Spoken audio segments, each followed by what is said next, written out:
It's the Culture Conversations podcast. I'm your host, Anthony Thompson II.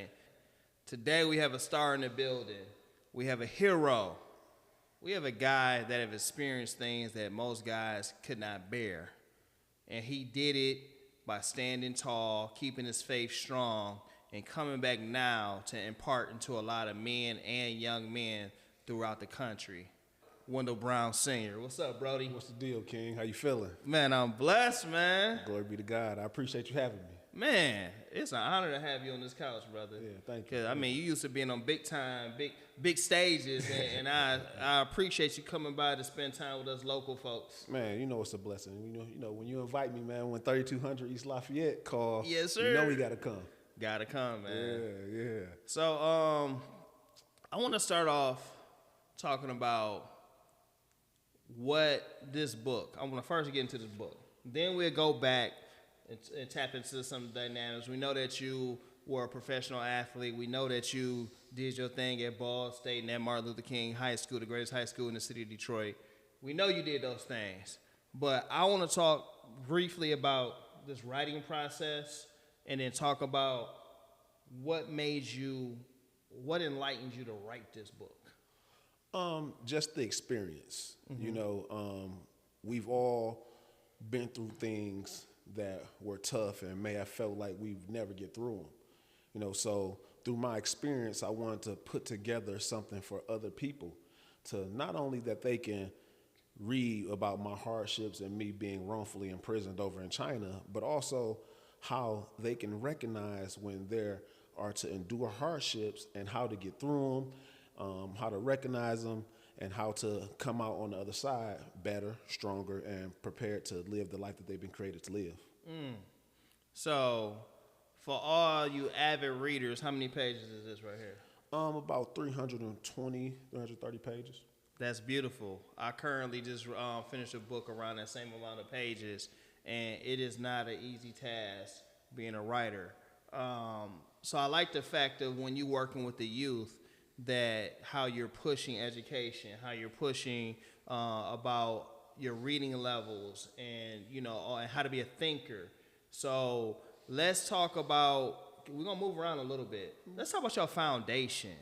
Like let's talk about your impact. How many kids you're servicing on a regular. How your program works and what it all entails. So the Be Elevated Youth Foundation, we deal with literacy, mentorship, social emotional learning, helping young people get scholarship opportunities, whether that be through institutionalized learning or going over to college or trade and skill placement. Mm-hmm. We're just preparing young people for future success, no matter what it looks like. And by me being a former pro athlete, by me being an athlete, still training a lot of athletes now, I not only get those athletes easily, but I also want to reach those who aren't into sports. Mm-hmm. So we're in multiple schools around the state of Michigan. We run some of our program in Florida, in Ohio, and Texas. So we kind of bounce around to multiple schools around the year. We do our annual Elevating Scholars summer program. That's an 8-week literacy and mentorship camp. Mm-hmm. That we do. And this is the Be Elevated Foundation, yep, right? The Be Elevated Youth Foundation. Youth Foundation. Sorry about that. Yep, no problem. Be Elevated Youth Foundation. Yep. So how do you train, you're hiring adults and training them, and then they're doing, because you can't be in all these places at one time. So how does that part work? So we have volunteers. We have some people on staff as well to help us. But we want to ensure that it's actually on the website, brownelite.org. Mm-hmm. On brownelite.org, people are able to apply for positions and also volunteer roles as well. And, we allow people to come bless our babies, because that's what it's about. It's about blessing the community, blessing our young people, and preparing them for leadership roles, because they're our future. So we deal with elementary all the way up to high school students. Wow. So is this based out of a curriculum you designed, or is this based out of like programming, like camp style? We do both. So our mentorship and our literacy is through different programs, through a curriculum that we've created to raise our literacy rate. So that's the first thing that we want to make sure we get. We test our young people, see where they at, and also we go from there as far as what we need to do in order to increase their literacy rate. We get them all mentors, allow them to see positive representation of young men, of men and women who they can aspire to be like. We have leadership speakers that come, politicians, authors, real estate moguls, just different levels of success outside of just sports all the time. Like I said, by me being a professional athlete, a former pro athlete, it's so easy to have the athletes come. It's so easy to have other athletes, pro athletes, come speak to our babies. But we want them to see themselves other than just athletes and other than just musicians. To be well-rounded. Yeah, because at some point you got to take your cleats off. At some point you stop hooping. So we want to ensure that they are thinking about business, thinking about leadership roles, thinking about life after athletics. See, that's something that I have a nonprofit called Entertainment University Youth Programs. We're also been in the schools and running programming, and we teach them music, film, TV, fashion, sports, the business and production side. Yeah. So we show them like what it's like to also be behind the camera, how the lighting techs make $100K, and they are also in unions with nothing but a high school diploma. Mm-hmm. So for me working, in the industry for so long, when I went to Atlanta and worked for Disney Marvel Studios, it opened my eyes. When you're on a $250 million set, it's different. Mm-hmm. So I love what Detroit is doing right now on the independent grind, because I know where we can go. Yeah. I know the landscape. And so when I talk to my mamas would be like, my baby, he on the NFL. Or they say, I don't want my kid to be around sports. No. This is $1 billion industry, sports and entertainment. We built it. Yeah. So my thing is, how do we equip our kids to play a part of it on the business side, front office, behind the scenes, while you playing, after you playing, whatever, to be a part of it. Most definitely. So we got to be a part of the entire piece of the pie. And that's something that I push. I don't say like, nah, I want your way. No, I want y'all to be a part of sports, but I want y'all to be a part of sports and a part of entertainment on both sides. Yeah, you got to come speak to our babies. Absolutely. Yeah. You let me know. It's on. Yeah. So for sure. Let's talk about some of your. Let's talk about a little bit of Ball State, because I know you're a linebacker, you're a Hall of Famer there. How does that feel to be like where you went and laid this work down? Yeah. You was a starter for 4 years? Yeah, 3 years. 3 years. Same thing. Yeah. But I did start as a true freshman, as a 17-year-old true freshman. Was on an undefeated team that went 12-0 before we That's a MAC conference? Yeah. MAC conference. Yeah. So played a lot of games, made a lot of plays, so definitely enjoyed myself. Grew up at Ball State in Muncie, Indiana, because I was a kid when I first went there. But just thinking about all the experiences I had, the fun I had. And it was a blessing to be able to receive a scholarship there, receive a full ride scholarship from there, and come out there and make an impact. Graduate with my bachelor's. Still Division I football. Yeah, Division I starter. Graduate with my bachelor's degree. Worked on my master's there as well. Congratulations. Yeah. So what'd you get your bachelor's in? In criminal justice and criminology. Minored in counseling psychology. Yeah. This makes sense on how you kept your mind strong now.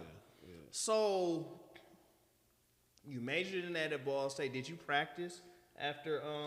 Did you use your degree? Yeah, I did a little bit in a law firm. I worked as a lawyer's assistant for a little bit. Okay. Before I started working as a treatment specialist in a boys' home. A lot of these connecting dots from I kind of knowing you now. I didn't know that's what you had the degree in. Mm-hmm. Okay, so talk about your pro days, like after Ball State. How did that work out for you? How did you maneuver before we get into the other? So with my experience playing pro ball, it was went from arena to CFL to NFL free agent. Mm-hmm. Got a couple looks. Was getting looks all over the league. After running a 4.4 for the CFL, getting some film there showing that I could play high level football, showing I had the ability to play. So it was definitely a great experience in that. So used that. Went over to Europe, played some ball there, coached over there as well, and then coached over in Asia. Okay. And that's what led you to China? Yep. So when you got to China, you was in China for coaching, and youth development. I saw you did a lot of youth development over there. Yeah, So yeah. talk about that before the situation. How was that going? Yeah, I was traveling around the country, holding camps and running camps in different parts of their country, different sports clinics, through football, basketball, baseball, but also incorporating some language in it as well. I've spoken for the American government a couple times as well. Was doing some great things, building the business, building the brand, continue to do that. How was you able to maneuver like this through these countries? And then I want you to tell so that everybody can hear some of, like, not all of, but name a lot of different countries you've been to, because you well traveled. Yeah. I've been to Italy, Germany, Austria, Thailand, China, couple more. Like I know I got a couple more. I've been all over. All over North America. Hit South America. So some of Europe and some of Asia. Okay. And so, how were you able to maneuver in China as a black man? Like, this is rare to be, and I've seen pictures of you, videos of you holding up these little Asian babies, and they're smiling, and they like it's almost like you Santa Claus. They just love you, and you were teaching language as well. How did this opportunity arise, and how are you able to maneuver? Because it's usually not one person. It was like, was it a government connection? Was it how was you able to maneuver? So when I got over there, someone had invited me to come over there to help coach and play in their league. And once I got there, I seen I needed to be coaching. I needed to be helping grow the game, just the knowledge of the game over there. So that's what got me started. And then to see those opportunities and to begin to think about curriculum with sport and language and start to create those things in order to help people over there. So that's what got me started. And then it just got to making connections and, traveling with it, introducing it to people, whoever spoke English. Because not many people spoke English over there, Ooh, I know that was difficult. Yeah, so, when you do find somebody that speaks some English, they're either a student or they do international business, because English is the business language of the world. So, anytime I go to a different country, that's what I'm looking to do. We always got a guide every time we go to different countries. Like, we always have a guide that can speak the languages, tell us where to go, what times, because people don't understand there's certain times you can go in certain zones. And I always worried that about you. I was wondering about you because I'm like, how is this black man moving around like that? Because I know it's not easy to move around. Yeah, I ended up finding a guide once I got over there, just about making those connections and speaking to people. And, like you said, with the babies, just holding up the babies and everything, like, they're the babies are the closest to God. They can feel the spirit, and so when they can see and they can feel like, okay, he cool, he ain't a bad guy. You can feel it. So let's talk about a little bit before we get more into the book and your experience in life, your life-changing experience. Talk about a little bit about growing up in the state of Michigan, in the city of Detroit. Like, we want to know, like, how you were raised and who you are, who your parents are. Like, we want to hear some of that. Yeah. Are you an only child, a big brother, little brother? Like, get the people give them some of that information. Yeah, I'm big bro. I'm big bro. I got a younger brother and a younger sister. My mother raised this strong woman. That's my baby, my best friend. My uncle was my positive male figure in my life. He was a leader in the community in Detroit as well. I saw him do a lot of things that I do now as far as helping young people, clothing the less fortunate, feeding the less fortunate, housing people. A lot of the programs I've created and to continue to do is what I saw with him, what I've done with him. My Uncle Raymond Brown, my mother Antoinette Brown, these are the most influential people in my life. So just to have that guidance from some great people, from some strong people, some God-fearing people, just to instill those values, those core values in me to ensure that I can succeed in life, to ensure that I can be strong mentally, to ensure that I can be strong spiritually in order to get through any hardship that I may get through. So, Detroit made me.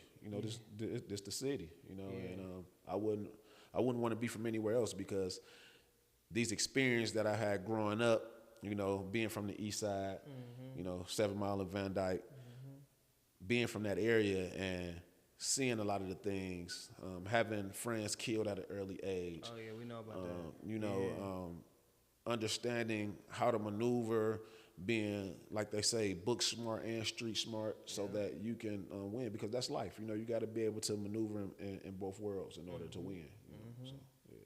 Man, and I can already feel your spirit that this is an information, especially to the young black men, that you're giving them this information, but they can also feel the essence of you.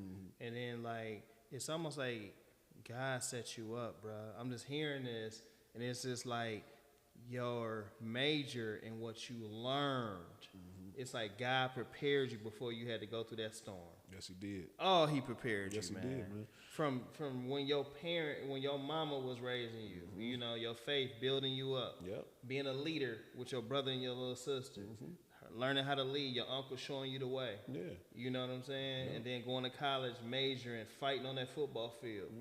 And then you went overseas and had to deal with what you dealt with. So lead us into that. Like, you know, take your time, paint the picture of like what happened in your situation that led you to serving 3 years.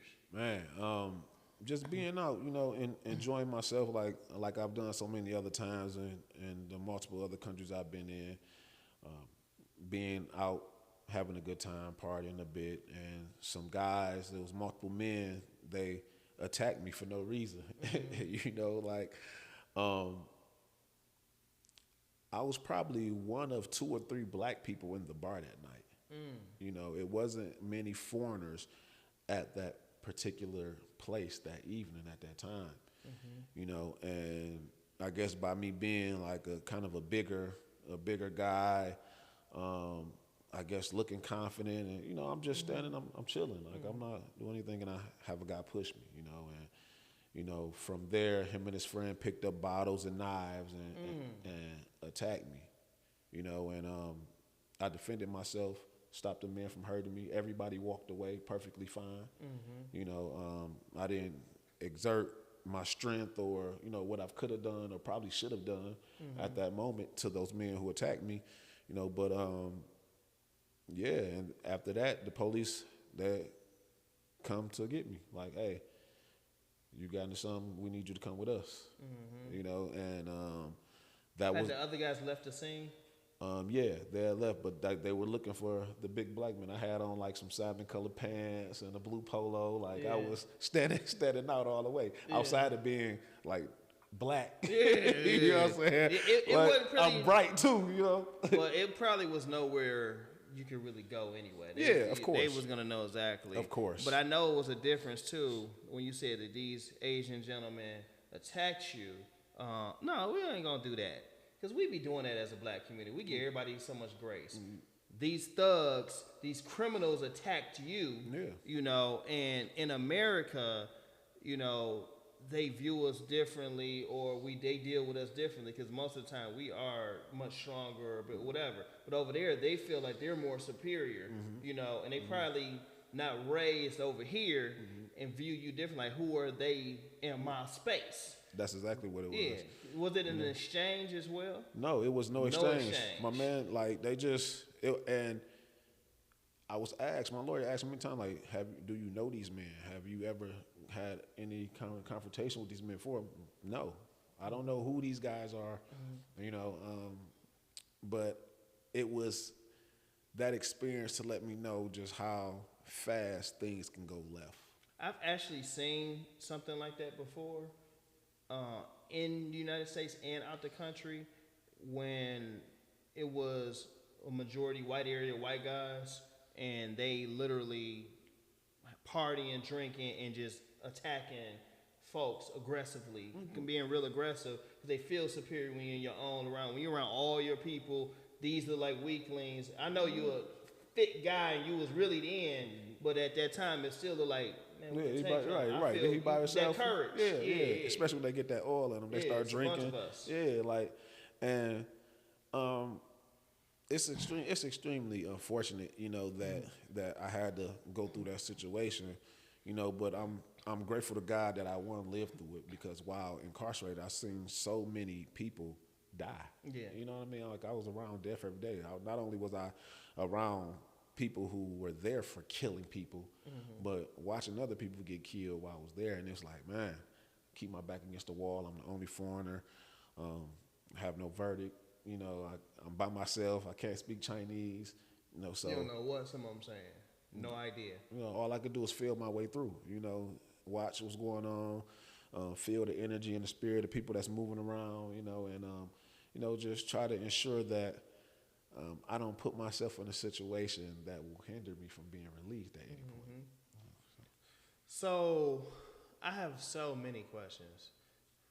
How were you? Were you in a single cell? Were you in a cell with a lot? Like, what was that? What did that look? Is that I don't? And another thing too is, say I'm not gonna answer this at that time if it's something significant in the book. Okay, you get what I'm saying? Yeah. Like, but that's definitely the book. Like, in my memoir, I relive every day. I speak about my life, what got me there, and how I was able to persevere. But I was definitely the only black person, and it was 40 other people in the cell with me. That's a lot of people. Yeah, and you was in the county jail like when you first, the whole time. Yeah, that's insane. Yeah, and it was 24-hour lockdown. 24-hour lockdown, in the cell, back against the wall, no beds, everybody sleeping on the floor. No toilet, hole in the wall. Yeah. No toilet, hole in the wall. Hole on the floor. Oh my God. Yeah, feces everywhere, urine everywhere on the walls, just disgusting. Like disgusting. And I wouldn't wish on anybody. Did you know at times days passing, or did you just like lose? I took score, or I counted each day to just to see how long I would be there. I thought I was only going to be there a couple days, from just the situation, knowing it was on video, knowing everybody walked away safe and fine, and knowing that I had been attacked, and so I thought it was like, okay, cool, I'll be here a day or two, they'll come get me, let me out. And then one day and 2 days turned into 2 months, 2-3 years. That's crazy. They tried to give me 10, bro. Yeah. They tried to give me 10. The prosecutor asked, like, he deserved 10. Give him 10.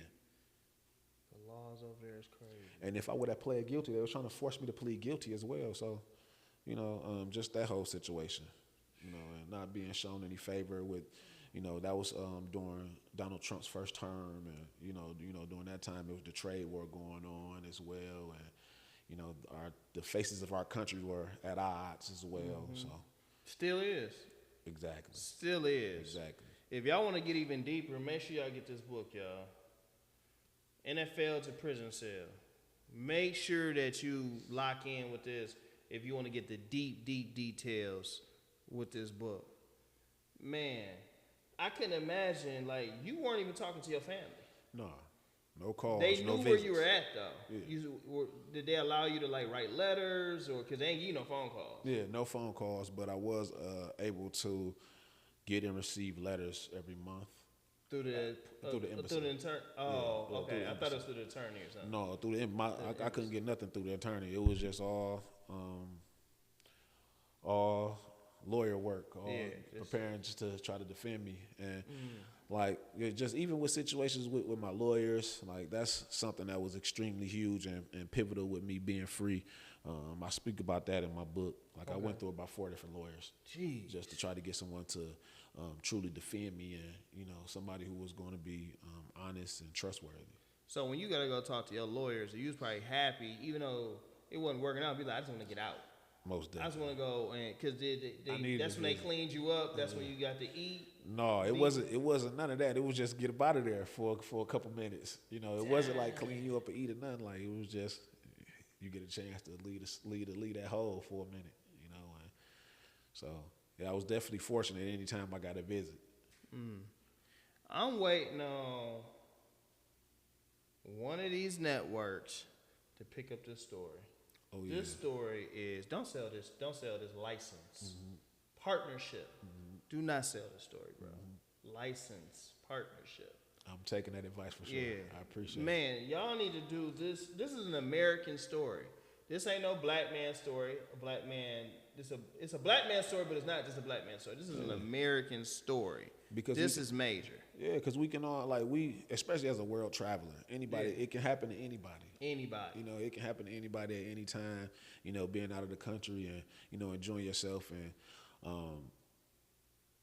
being taken advantage of, being held captive for ransom. It's been several people, high profiles, that I don't want to say similar situation, because I don't feel like theirs was, what's the basketball player? Gridiron. What did she do? Like less than a year, right? Yeah. She did less than a year. And then the other guy, they said that was they felt he was a spy. Yeah.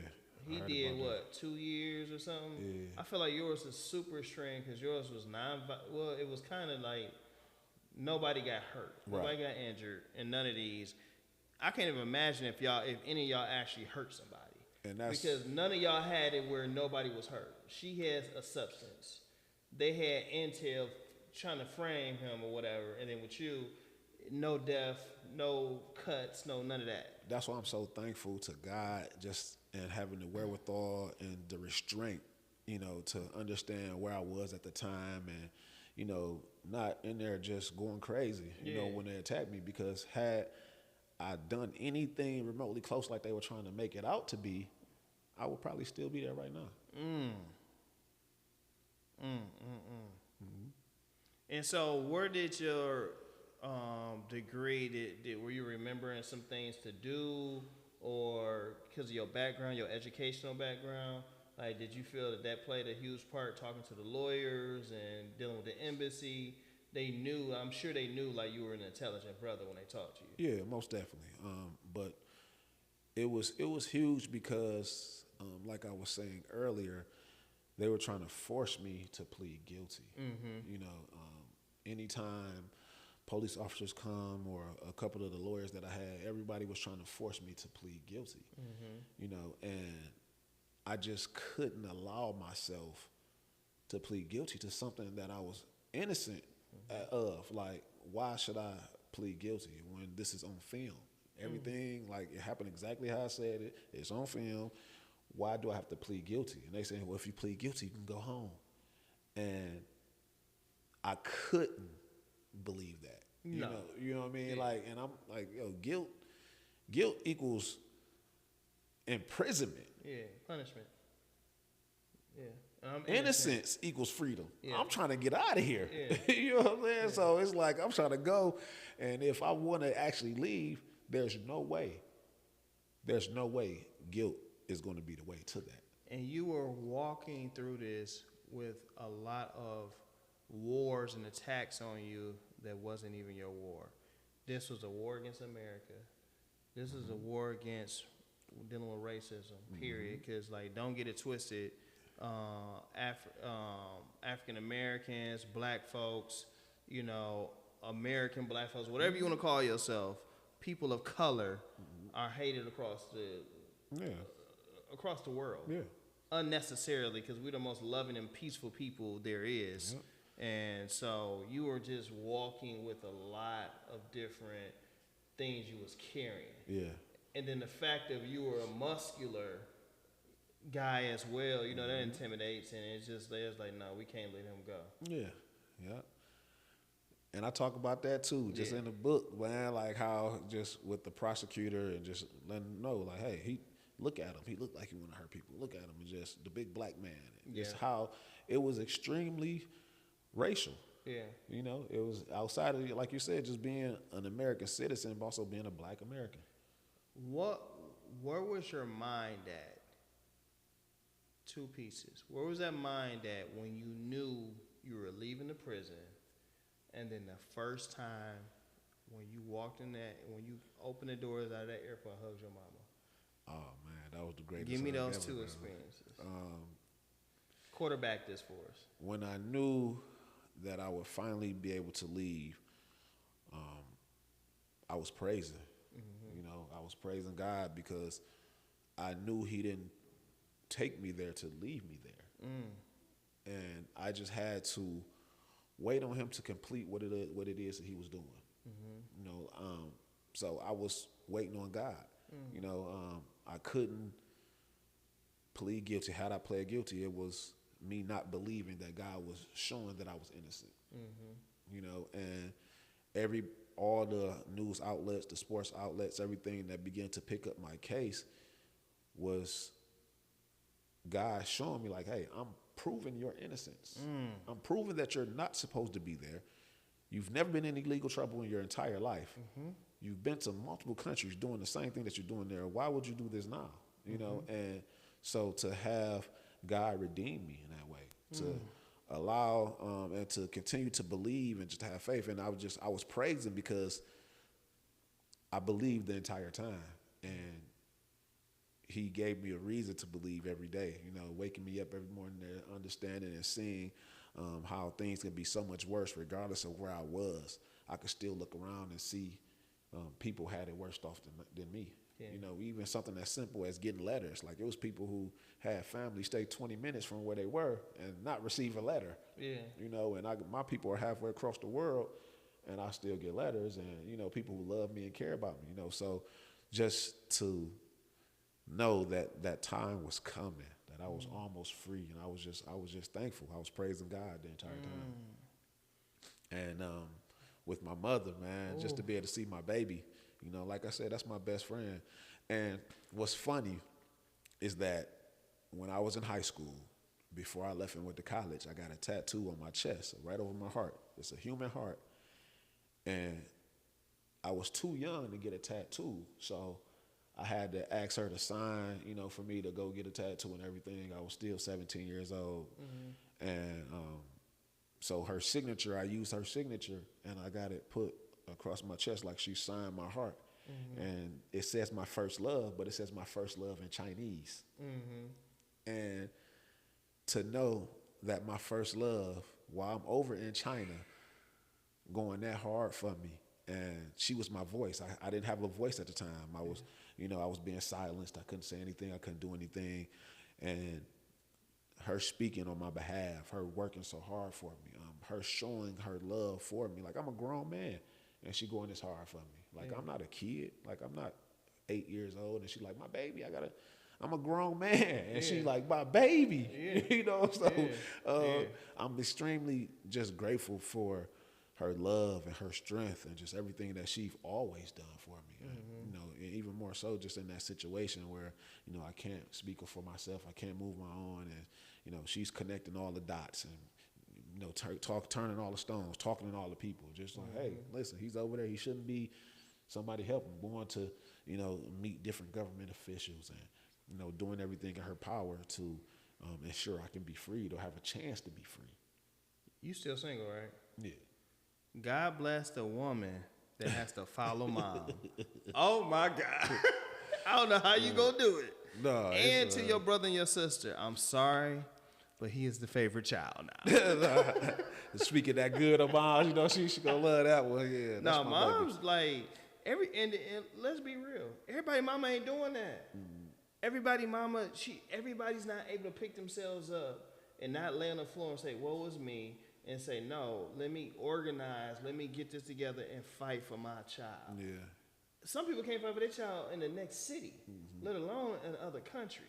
So you truly blessed that God gave you the perfect mom for you. Yeah, and that's my baby, man. That's my baby. And like since I've been home, we've started an organization called the I Hope Project, where we help citizens who've been imprisoned overseas, wrongfully imprisoned overseas, and their families, help them navigate through the criminal and court process. You know, help people get home. Once they get home, we help them get with housing and with employment as well. So it's because of our experience, you know, feeling like we're out in the ocean by ourselves, feeling like we don't know who to talk to, where to turn, what to do. And because of that, we've created this organization to help people get home. And we've helped a multitude of people get home prematurely, as opposed to, you know, spending years and years that they don't have to in prison. It's heavy, bro. It's heavy. Mm. So speak on, because I think this played a big part of your story and you walking through this thing.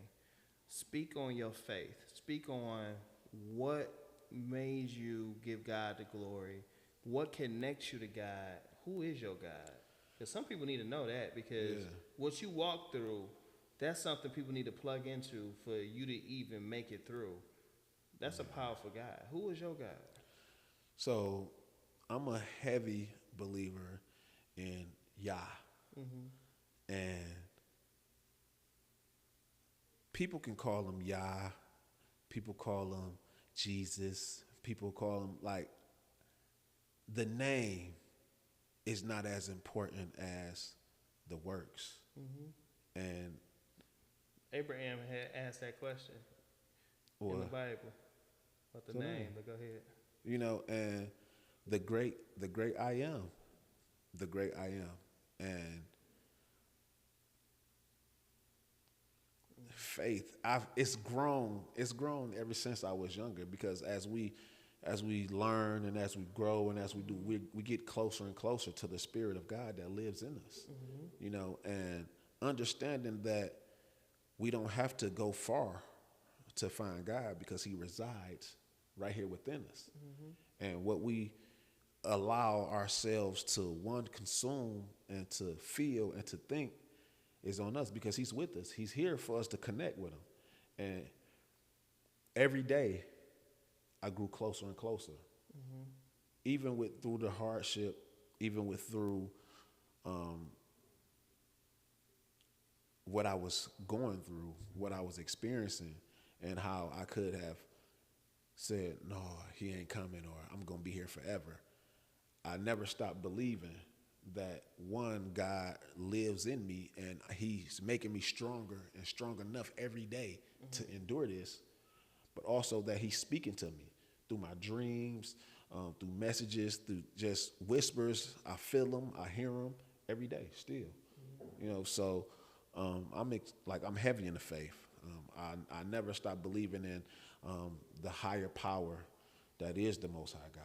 Like, I will never stop believing, because he's given me too many instances where he's letting me know he's with me, that he's here, that he's not going anywhere, that and I'm extremely, extremely thankful that he would choose to make himself known to me, that he would choose to let me know that he does reside in this temple. It's powerful. What's your most important message in your life that you believe that has come to you? Like, what is your, I don't want to use the word slogan, but what is your life message, your purpose?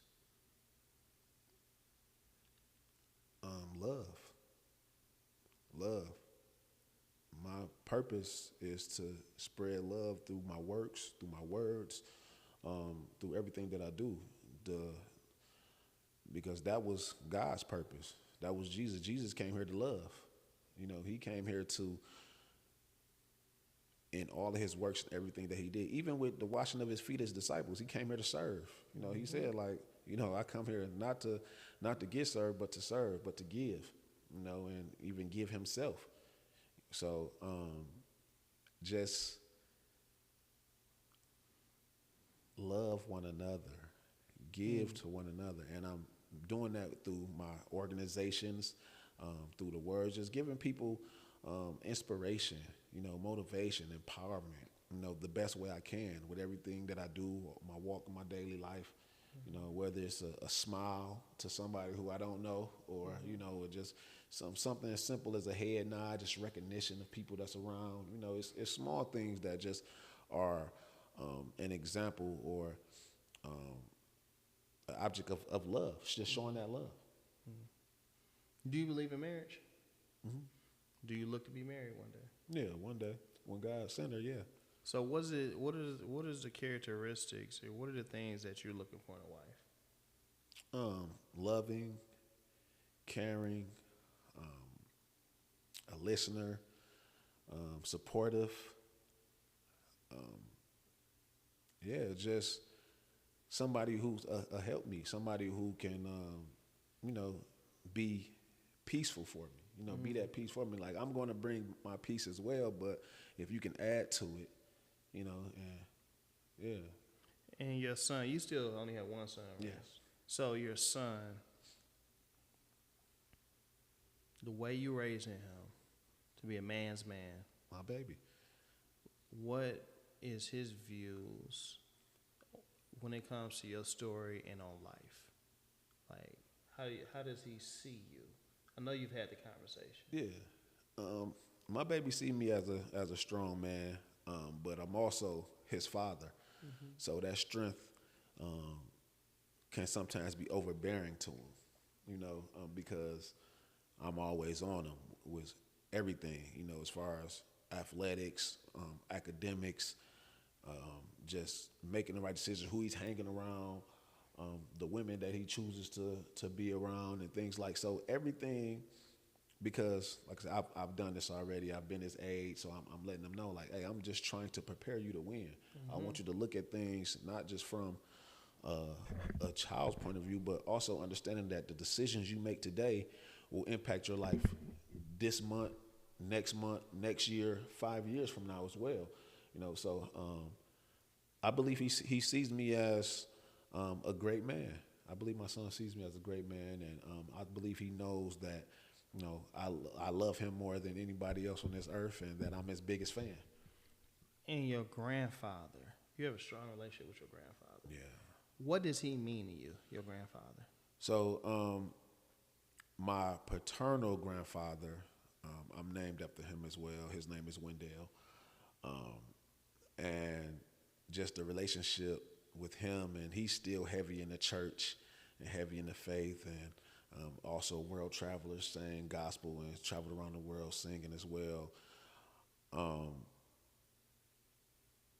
He's taught me so much, you know. He's prepared me just to win, you know, just to understand the decisions I make, and also to have fun and to live while I'm doing it. But that love part, you know, that always spreading love, always doing things out of love, always do things for the glory of God, you know. And my maternal grandfather as well.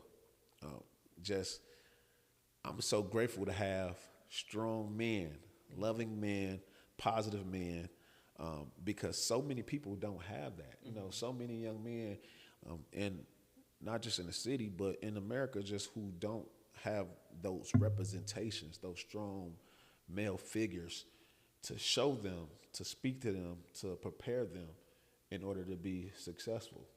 You know, so I'm extremely grateful for my male figures. And at Ball State, as a linebacker, you went into the Hall of Fame there. Was your son there as well? Yes. Okay. Yep. So what legacy did you leave there? And then was there coaches there that you were very close to? And tell us about a bit of that, because everybody don't get to experience that, let alone you was a starter for all those years. And then you had to be a culture shifter on that campus in many ways. So talk about that day, becoming a Hall of Famer, and then the impact that you had and your coaches had on your life. That day was amazing because I had only been home for about 4 months from my wrongful imprisonment. So it was like I was freshly home. It was before COVID, before the world shut down. And it was a great experience for me. You know, a lot of my teammates were there, and just reliving those memories and them telling stories about things that, you know, I've done for them, that some of the things I couldn't even remember, you know, but just to leave that impact on some of my teammates and some of my friends, some of my lifelong friends, you know. And I was extremely grateful to have not just those experiences, but to have those experiences with those men, you know, with those men I can call family now. Like, I mean, before I got off to college, I had never had a white friend in my life. Yeah, you know, we all had that same experience. So